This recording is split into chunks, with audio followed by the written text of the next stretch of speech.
ભાઈ તિરંગાને વિરોધ કરવામાં આવ્યો, શું કહે? પાછલી સભા મુલતવી થઈ હતી 62 લાખના ખોટા બિલના કારણે. ત્યારબાદ એ જ પીઆરઓ ડિપાર્ટમેન્ટનું મેં 5 વર્ષનું તમામ બિલ કાઢ્યું. એમાં જાણવા મળ્યું કે ગયા વર્ષે ઓગસ્ટ મહિનામાં હર ઘર તિરંગાનો ખર્ચ 3 કરોડની ઉપરનો. એ ખર્ચ પણ આ વડોદરા શહેરના ટેક્સ ભરતી જનતાના નાણાંમાંથી કાઢવામાં આવ્યું છે.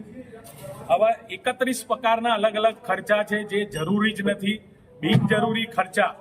એક નાની વાત કરું તો દર મંગળવારે થતી રિવ્યુ બેઠકમાં પાણીનો ખર્ચ 1 લાખ રૂપિયા મૂકેલો છે. એના પરથી આપ જોઈ શકશો કે આ તંત્ર કઈ રીતે આ શહેરના નાગરિકોના નાણાંનો વેડફાટ કરે.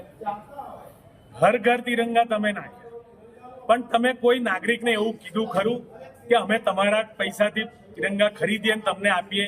કોઈ ઓપિનિયન લીધો?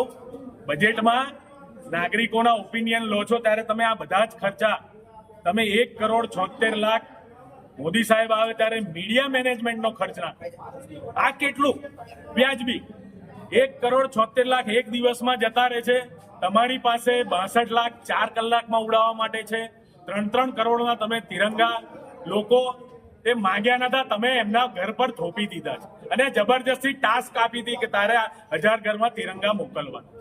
ત્યારે નાગરિકોને પૂછો કે ખરેખર આ ખર્ચો કરીએ કે કેમ. આ બજેટમાં એ પણ ઓપિનિયન માંગવાના હતા.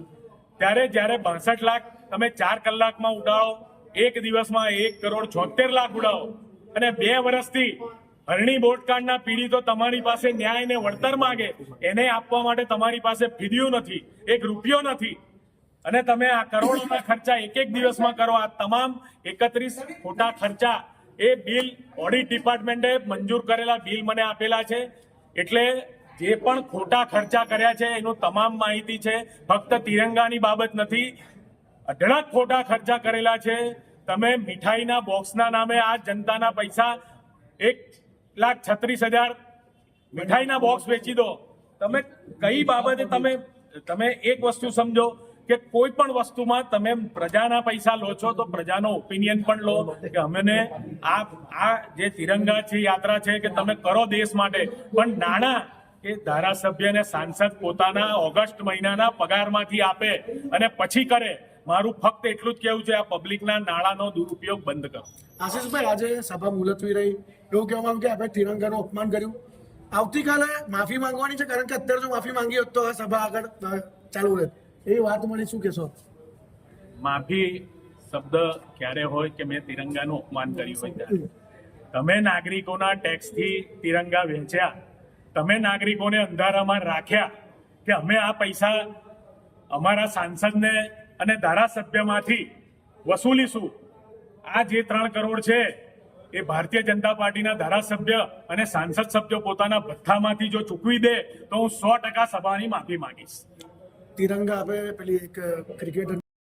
જી મનીષભાઈ, આજે સભા મુલતવી રહી, એવું કહેવામાં આવ્યું કે આશીષ જોશીએ તિરંગાનું અપમાન કર્યું છે, શું કહેવા માંગશો? 100% અપમાન કર્યું. તિરંગાનું અપમાન. તિરંગો એ આપણા દેશની આન બાન શાન છે. દરેક નાગરિકોને એના માટે સમાજ છે. અને આપ જાણતો હશે કે તિરંગા યાત્રા એ આપણા ગુજરાતના પનોતા પુત્ર અને દેશના વડાપ્રધાન શ્રી નરેન્દ્રભાઈ મોદીનો વિષય હોય, અને જેમણે આપણને ઘરે ઘરે ઝંડો ફરકાવવાની, જેમણે આ કાયદામાં જોગવાઈ કરીને આ તિરંગો આપણે દરેક જગ્યાએ આપણા ઘરે, આપણા ઓફિસના સ્થળે, આપણી ફેક્ટરી પર બધી જગ્યાએ ફરકાવી શકીએ, ત્યારે એવું કામ કર્યું હોય અને આપણે એનો વિરોધ કરીએ, એ તદ્દન ખોટી બાબત છે. એ જે વિરોધ કર્યો છે સભાસદશ્રીએ, એ તિરંગાનું અપમાન છે, એ આ દેશના લોકોનું અપમાન છે, વડોદરા શહેરના નગરજનોનું અપમાન છે. કારણ કે તિરંગાની ક્યારેય કોઈ કિંમત હોઈ શકે નહીં. અરે જે દિવસે તમે તિરંગા યાત્રા જોઈ હોય, તમારે યાદ કરવું જોઈએ કે નાનામાં નાનો શ્રમિકનું બાળક પણ એક તિરંગો હાથમાં લઈને ફરતું હોય. જ્યારે આ વિષય હોય, આટલો મોટો વિષય હોય, અને આપણે એનો વિરોધ કરીએ, આપણે એના ખર્ચા માંગીએ, આવી વાહિયાત વાતો ક્યારેય ન હોવી જોઈએ. એટલે હું તો એવું કહું છું કે આ સભાસદશ્રીથી મોટી ભૂલ થઈ છે. અને ખરેખર એક રાષ્ટ્રીય સર્વપ્રથમ જો એ માનતા હોય અને રાષ્ટ્રીયતામાં માનતા હોય અને આપણામાં થોડીક પણ માણસાઈ હોય અને આપણાથી કદાચ કોઈ ભૂલ થઈ ગઈ હોય, તો હું એવું માનું છું કે આમાં દિલગીરી વ્યક્ત કરવી જોઈએ. એમને સામે ચાલીને દિલગીરી વ્યક્ત કરવાની હતી કે હા ભાઈ, તિરંગાનો વિષય મારાથી ભૂલથી લેવાઈ ગયો છે. એની જગ્યાએ ભાઈ એનો વિરોધ કરતા રહ્યા, એટલે અમે એ જ રજૂઆત કરી છે કે ભાઈ આમાં કડકમાં કડક પગલાં લો, નહીં તો ભવિષ્યમાં આ તિરંગાનું અપમાન કોઈ પણ આલિયા ટેલિયા કરશે એવું ચલાવી નહીં દેવાય. આવતીકાલે અગર આશીષ જોશી માફી નહીં માગે તો સભા ચાલુ રહેશે કે પછી આવતીકાલે પણ આ જ રીતે મુલતવી રાખવાનું છે? અમે અમારી રીતે જે વિરોધ કરવાના જ છે કે એને માફી માંગવી જ પડશે અને એને માફી માંગવી જ જોઈએ અને કાલે માફી મંગાવી જ પડશે.